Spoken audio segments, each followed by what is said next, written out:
Welcome to VisionSteps, where we take a deeper look into how your mind shapes your financial reality. Today, we'll explore one of the most powerful, yet misunderstood principles in the world of success and wealth: the psychology of money. Money isn't just about numbers, budgets, or income. It's a mirror that reflects your mindset, emotions, and deepest beliefs about value, security, and abundance. When you see money only as digits in a bank account, you miss its essence. Because money at its core is energy, and it reflects who you are, not just what you earn. That's why some people seem to attract wealth naturally, while others struggle despite hard work and intelligence. The real difference isn't luck or opportunity, it's how they think. Money doesn't change who you are, it reveals who you are. If you're generous, wealth amplifies your generosity. If you're fearful, it magnifies your fears. In the psychology of money, there's a timeless principle: money follows values, not dreams. Your values determine how you earn, save, and spend. Do you see money as a tool for freedom or as a shield for safety? Is your motivation driven by proving your worth or by building a meaningful life? Money simply mirrors your self-image. If you believe you're limited, your actions will keep you small. But if you see yourself as capable, opportunities will naturally align with your belief system. So take a moment and ask yourself, do you approach money with fear or with confidence? Do you believe money is scarce, or do you see it as something you can create through awareness and skill? Every thought you hold about money plants a seed in your subconscious, and those seeds grow into real financial outcomes.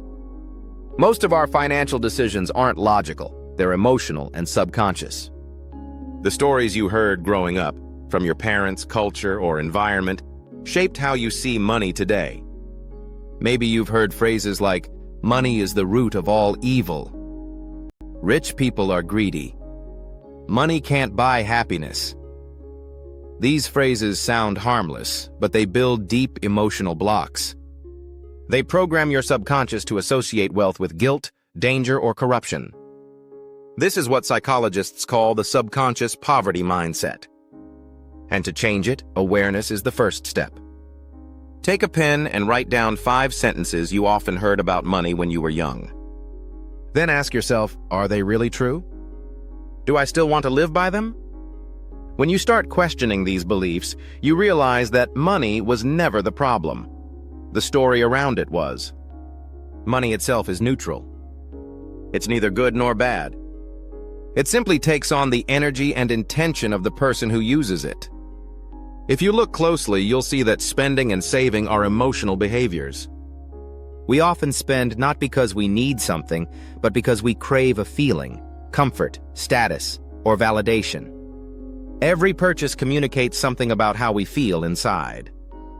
So the real question is, am I buying the product or the emotion behind it? Once you start recognizing that difference, you move from emotional spending to conscious spending. Wealthy people understand this deeply. They don't spend more because they have more. They spend intentionally, with purpose. They invest in value, in education, time, health, and relationships, things that grow with time. Saving, on the other hand, isn't about restriction. It's a conscious trade, short-term pleasure for long-term freedom. When you save, you're not limiting yourself, you're building future choices. Remember this simple rule: spend on what elevates your value, save from what doesn't. One of the most fascinating parts of money psychology is how we deal with loss and risk. The human brain is wired to fear loss more than it loves gain. That's why most people prefer keeping their money in the bank, even when inflation silently eats away at its value. The wealthy think differently. They don't run from risk, they learn how to manage it. Every loss is feedback. Every failure is data. They know that wealth doesn't come from luck, it comes from patterns, from habits, systems, and consistency. Start small, but start. Invest in learning before investing in the market. Because the best investment you'll ever make is in your own awareness. But awareness alone isn't enough. It must turn into behavior. You need to reprogram your relationship with money through conscious, practical actions. First, revisit your money story. Think about the first time you dealt with money. Was it connected with fear? Excitement? Guilt? Understanding your first emotional link with money gives you control over it today. Second, change your language. Stop saying, "I can't afford it," and start asking, "How can I afford it?" Language directs the brain, and your words shape your financial reality. Third, create weekly money rituals. Take 30 minutes to review your spending, savings, and goals. That small act of awareness puts you ahead of most people financially. Finally, practice financial gratitude. Thank your money, even the little you have. Gratitude shifts your vibration from scarcity to abundance. It trains your brain to expect growth instead of fear. Money isn't the goal, it's the reflection of your state of mind. Those who live in scarcity will always chase money. Those who live in abundance will naturally attract it. Every financial decision you make is a mirror of your awareness level. Elevate your mindset, and everything around you will shift. As we often say here at VisionSteps, every success begins with one step, and the first step is awareness. If this video gave you value, give it a like, subscribe, and share it with someone who needs to change how they see money. Leave a comment below and tell us what part of this message resonated with you the most.